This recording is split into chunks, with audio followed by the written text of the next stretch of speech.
اور بڑے دکھ کے ساتھ اور بڑے درد دل کے ساتھ رکھنا چاہتا ہوں، وہ وہی مسئلہ جو ایک عرصے سے چلتا آ رہا ہے اور آپ بھی ایک عرصے سے سنتے چلے آ رہے ہیں۔ وہ مسئلہ مسجد عمر بن خطاب کا ہے۔ اللہ کے بندو، اللہ کے بندو، آج میں درد دل سے کہتا ہوں، آپ کو وہ وقت یاد ہوگا کہ جس وقت تحریک لبیک کے اوپر رمضان میں گولیاں چلائی جا رہی تھی اور سعد رضوی صاحب آپ کے اپنے مکتبہ فکر کے پیر علماء کوئی آپ کا ساتھ دینے کے لیے نہیں تھا تیار، اس مسجد کے ممبر و محراب سے اس ظلم کے خلاف اگر کسی نے آواز اٹھائی تھی تو وہ میں تھا، اور اس وقت آپ کا ساتھ میں نے دیا۔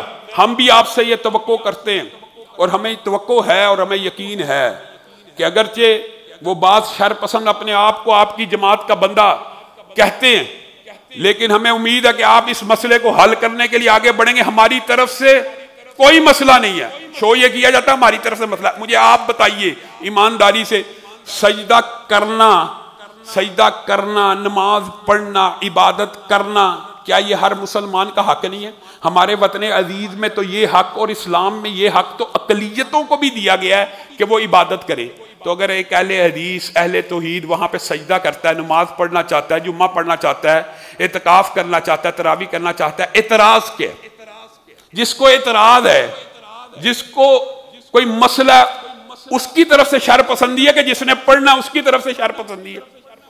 پھر آپ مسجدوں کے اوپر اینٹوں کے ساتھ حملہ کریں اور آپ یہ سمجھتے ہیں کہ ہم نے اینٹوں کے ساتھ حملہ کیا اور ہمارے پہ پرچے اور مقدمے نہیں ہوئے، ہم جیت گئے۔ اللہ کی قسم آپ جیتے نہیں، آپ ہار گئے ہیں۔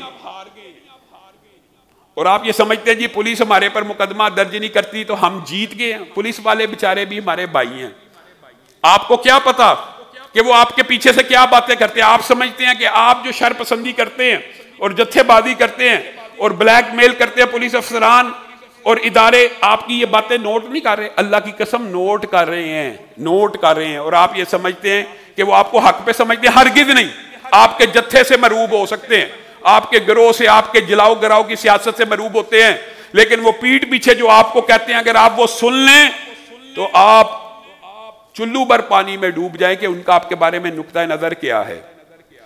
اہل حدیث اس وطن کے اندر سب سے زیادہ امن پسند، اس سے بڑی امن کی کیا مثال ہو؟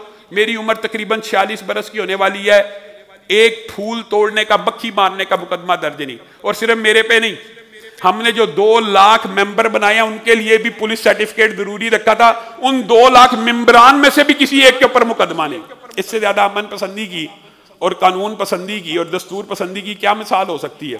آپ کے اوپر پولیس کی گاڑیاں جلانے کے مقدمے ہیں، پولیس کو جلانے کے مقدمے ہیں، لوگوں کو زندہ جلانے کے مقدمے ہیں، سری لنکا کے مینیجر کو زندہ جلانے کا مقدمہ ہے۔ اچھرے کے اندر آپ ایک عورت کو زندہ جلانے لگے تھے، اور آپ یہ سمجھتے ہیں جی دیکھو جی اسی اہل حدیثاں دی تے بابیاں دی مسجد تے حملہ کیتا، پرچہ بھی ساڈے تے نہیں ہو رہا اور آپ جیت رہے ہیں۔ لیکن دکھ کی بات ہے وہ پولیس افسران آپ کے شر سے بچنے کے لیے اگر آپ پہ مقدمہ نہیں درج کرتے تو آپ کو وہ حدیث ذہن میں نہیں آ رہی؟ کچھ سوچئے۔ رسول اللہ صلی اللہ علیہ وسلم نے فرمایا تھا بدترین شخص وہ ہے جس کے شر سے بچنے کے لیے لوگ اس سے کلام کرنا چھوڑ دیں۔ وہ زمین کی پشت کے اوپر بدترین شخص ہے۔ اور میں انتظامیہ سے بھی یہ بات کہنا چاہتا ہوں کہ ٹھیک ہے آپ ہمیں کہتے ہیں یہ شر پسند ہے، گروہ ہے، یہ ہے، لیکن یہ جو مسجد کے اوپر حملہ ہوا، اینٹیں چلائی، یہ لوگ آپ کے سامنے واضح ہیں، ان کے اوپر اگر آپ مقدمے درج نہیں کرائیں گے تو میں آپ کو اس ممبر سے آج قسم کھا کے گارنٹی دے کے کہتا ہوں، اللہ کی قسم یہ ہاتھ آپ کے گریبانوں تک پہنچیں گے اور یہ آپ کو سٹیٹ ماننے سے انکار کریں گے۔ اس وقت آپ کے لیے ان کو سنبھالنا مشکل ہو جائے گا، یہی وقت ہے، ان کو سنبھال لیجئے۔ اور میں سعد رضوی صاحب کو کہتا ہوں آگے بڑھئے، یہ زمین کی پشت کے اوپر اہل حدیث کو بھی سجدے کا حق حاصل ہے۔ مسجد عمر بن خطاب کا کیس جو آپ کی جماعت کے بعد لوگ آپ کی طرف الزام لگا رہے ہیں، ہم ان کی جماعت کے، یا تو ان سے برات کا اظہار کیجئے یا اس مسئلے کو حل کرائیے۔ جوبلی ٹاؤن کے اندر اہل حدیثوں کو مسجد دی ایل ڈی اے نے، حکومت نے۔ اللہ کے بندو ہمارے ساتھ لڑنے کی کیا ضرورت ہے؟ ایل ڈی اے کے پاس جاؤ۔ اور دکھ اور افسوس کی بات ہے اس سوسائٹی میں تمہارے پاس 6 مسجدیں ہیں، ایک مسجد اہل حدیث کو مل جائے گی تو قیامت آ جائے گی۔ یہ کس قسم کا یار تعصب ہے؟ یہ کس قسم کا نظریہ ہے؟ یہ کس قسم کی سوچ ہے؟ 7 مسجدیں 6 مسجدیں تمہارے پاس ہیں، ایک مسجد میں اہل حدیث سجدہ کر لیں گے تو پورا علاقہ کیا اہل حدیث ہو جائے گا، اس چیز سے ڈرتے ہو؟ حضرت ابو بکر کی وہ روایت کاش تم نے پڑھی ہوتی، جب وہ ہجرت کر کے چلے گئے ایک قریشی نے ان کو پناہ دی، واپس لے کے آ گیا، کہنے لگا ابو بکر جیسے لوگ ہجرت کر جائیں تو پھر مکہ کس کے رہنے کے قابل ہے؟ کہا کس وجہ سے نکالتے ہو؟ کہا یہ خانہ کعبہ میں قرآن پاک کی تلاوت کرتا ہے۔ اللہ کے بندو غور کرو، انہوں نے کہا ایک ہی شرط رہے گا، اپنے گھر میں کر لیا کرے، ہمیں کوئی اعتراض نہیں۔ حضرت ابو بکر نے اپنے گھر میں مسجد بنا لی اور گھر میں تلاوت کرنے لگے، پھر اکٹھے ہو گئے کہ اس کی آواز باہر آتی ہے، اس کی آواز باہر آتی ہے۔